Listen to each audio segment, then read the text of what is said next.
வணக்கம்.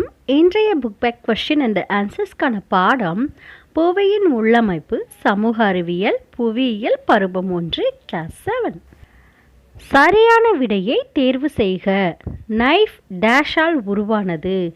ஆப்ஷன் ஆ நிக்கல் மற்றும் ferrous.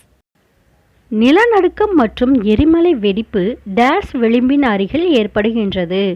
Option இ தட்டுகள். நிலநடுக்கத்தின் ஆற்றல் செறிவின் அளவினை டேஷ் மூலம் அளக்கலாம்.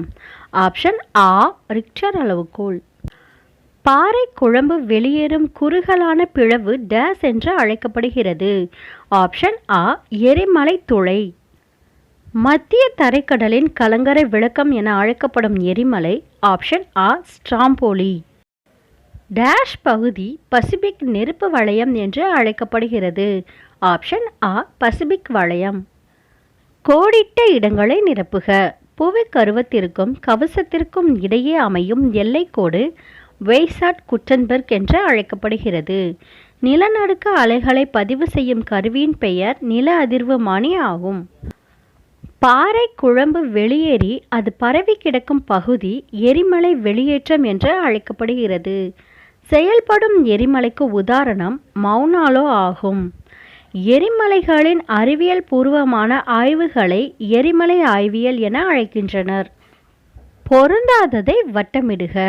மேலோடு மேக்மா, புவிக்கருவம் கவசம். பொருந்தாதது மேக்மா. நிலநடுக்க மையம், நிலநடுக்க மேல் மையப்புள்ளி, எரிமலை வாய், சிஸ்மிக் அலைகள்.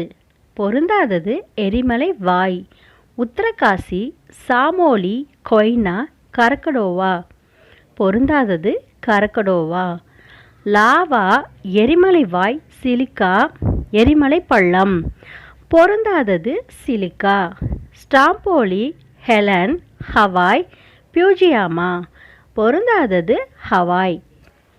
பொருத்துக. நிலநடுக்கம், திடீர் அதிர்வு, சிமா, சிலிக்கா மற்றும் மக்னீசியம். பசிபிக் நெருப்பு வளையம், உலக எரிமலைகள். சுனாமி, ஜப்பானிய சொல். கென்யா மலை, ஆப்பிரிக்கா. கீழே கொடுக்கப்பட்டுள்ள வாக்கியத்தை கருத்தில் கொண்டு சரியானதை டிக் செய்யவும். கூற்று: புவியின் உருவத்தை ஒரு ஆப்பிளோடு ஒப்பிடலாம்.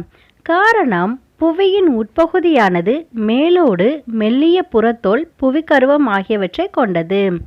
ஆப்ஷன் ஆ கூற்றும் காரணமும் சரி. கூற்றை காரணம் சரியாக விளக்குகிறது. கூற்று: உலகின் 2/3 பங்கு எரிமலைகள் பசிபிக் கடலில் உள்ளன. காரணம்: பசிபிக் கடலின் மேற்கு மற்றும் கிழக்கு கடற்கரை பகுதியை பசிபிக் நெருப்பு வளையம் என அழைக்கிறோம். ஆப்ஷன் ஆ கூற்றும் காரணமும் சரி. ஆனால் கூற்றை காரணம் சரியாக விளக்கவில்லை. ஒரு வரியில் விடையளிக்கவும். புவியின் மேலோட்டின் பெயரை எழுதுக. புவி மேலோடு. சியால் என்றால் என்ன? கண்டங்களின் மேற்பகுதி. புவி பாறை கோளத்தட்டின் நகர்வின் பெயர் என்ன? கண்டத்திட்டு நகர்வுகள். செயலிழந்த எரிமலைக்கு உதாரணம் தருக. ஆப்பிரிக்காவின் கென்யா எரிமலை. 7ஆம் வகுப்பிற்கு தேவையான அனைத்து book back questions and answers பெற நம்ம சேனலை மறக்காமல் சப்ஸ்கிரைப் பண்ணுங்கள். நன்றி.